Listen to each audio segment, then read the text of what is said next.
Vous écoutez En bonne santé, le podcast qui vous aide à le rester. Cet épisode vous est proposé par le mutualiste MBA Mutuel.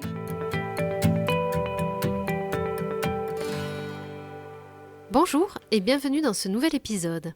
Je m'appelle Léa et aujourd'hui nous allons parler de la bigorexie, c'est-à-dire de l'addiction au sport. Bien sûr, la pratique d'une activité physique régulière est essentielle pour rester en bonne santé, mais chez certains sportifs, l'entraînement tourne à l'obsession. Au point que le besoin de pratiquer un sport a un impact sur leur santé et sur leur vie quotidienne. Pour en savoir plus, je suis allée interroger Nicolas Franquito, professeur d'addictologie au CHU de Toulouse. Je lui ai d'abord demandé de m'en donner la définition.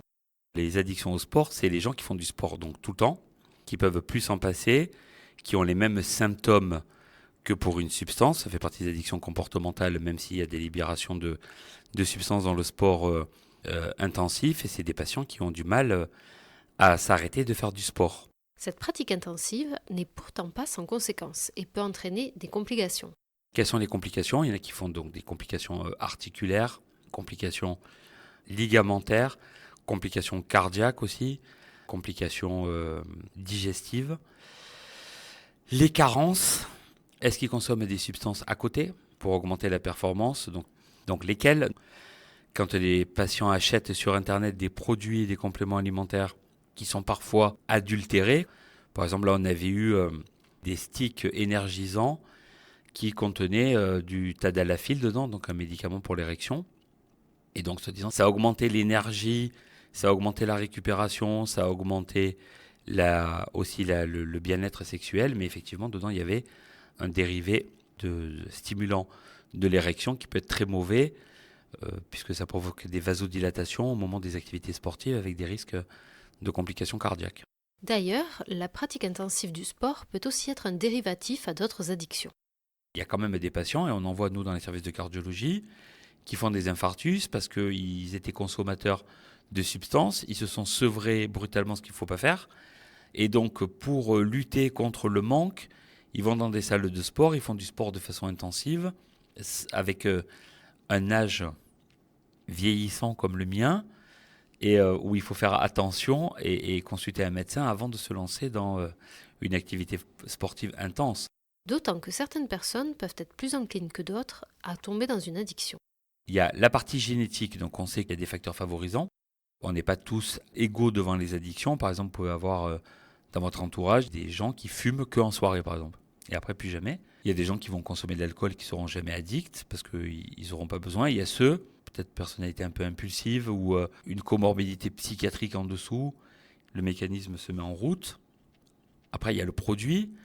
Les caractéristiques d'un produit addictif, c'est procurer du plaisir intense. Il faut que l'effet se fasse sentir très vite. Il faut que l'effet s'arrête très vite et il faut que ce soit accessible. Autrement dit, tous ceux qui font des sports extrêmes avec de l'adrénaline, ce qu'ils aiment, c'est que ça aille vite. Par exemple, les chutes libres, c'est ça, c'est le plaisir, c'est de sauter, d'avoir de suite de l'adrénaline et puis une fois que le saut est fini, c'est fini. Comme pour une addiction à une substance, la personne bigorexique ressent des symptômes de manque et une perte de contrôle. Pour l'illustrer justement, Nicolas Franquito présente le cas d'un patient. Par exemple, l'autre jour, il y a une dame, elle est venue avec son époux et elle a dit même quand on va le week-end faire du shopping avec nos filles, nous on prend les transports en commun et lui de la maison il vient en courant.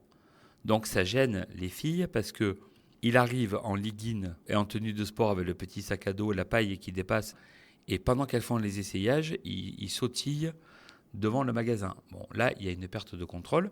Donc ça c'est des tableaux un peu extrêmes, mais la question c'est quand est-ce que c'est trop ? Quand c'est trop, c'est quand ça déborde le fonctionnement personnel, que ça déborde sur la famille, que ça déborde sur le social. Mais en fait, il ne faut pas attendre d'avoir perdu le contrôle pour venir consulter.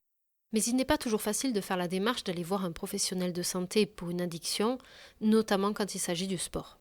Alors nous, des vrais addicts au sport, on n'en voit pas beaucoup. Quand je dis on n'en voit pas beaucoup, c'est-à-dire la consultation, elle n'est pas au départ pour ça. Soit ils ont consulté un cardiologue parce qu'ils ont eu des palpitations, soit ils ont consommé des produits et donc le cardiologue va nous les orienter par rapport à la consommation de produits. Nous, on a eu plus souvent des sujets de sexe féminin mais avec des troubles du comportement alimentaire. Donc ça peut être aussi orienté par les services d'endocrino et spécialistes de la nutrition ou par nos confrères psychiatres. Et chez les hommes, on en voit de plus en plus. Alors c'est la période dans les réseaux sociaux. Là actuellement, le type c'est athlétique, 1m80 sec. Et donc on voit des tas de recettes sur les réseaux sociaux parce qu'on est un peu addict aux réseaux sociaux pour surveiller un peu ce qui s'y passe et essayer d'anticiper. Parce que dans le cheminement des gens, des fois ils se disent « Ah, c'est super » et puis en fait ils le font de façon intensive. Comme ils ne tiennent pas le rythme, ils essayent de récupérer mieux et donc il peut y avoir des consommations de substances. Que ce soit pour traiter une addiction aux substances ou une addiction au sport, une prise en charge pluridisciplinaire et globale est nécessaire. Pour mieux nous l'expliquer, l'addictologue reprend alors l'exemple de son patient bigorexique.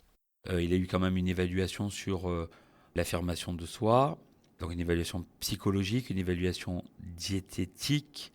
Il a revu un spécialiste du sport pour faire une évaluation sportive par un médecin spécialisé, vérifier qu'il n'ait pas d'atteinte tendineuse et tout ça, et redescendre d'un niveau pour avoir une activité plus adaptée et avec plutôt une prise en charge pluriprofessionnelle. Cette prise en charge peut durer dans le temps, tant que le patient en a besoin. L'addiction est en effet considérée comme une maladie chronique. Ça va être des prises en charge qui vont être longues et qu'on peut rarement prévoir dès que le patient arrive, puisque si l'alliance est bonne, plus on va travailler avec le patient, plus ça va avancer, plus ça peut durer.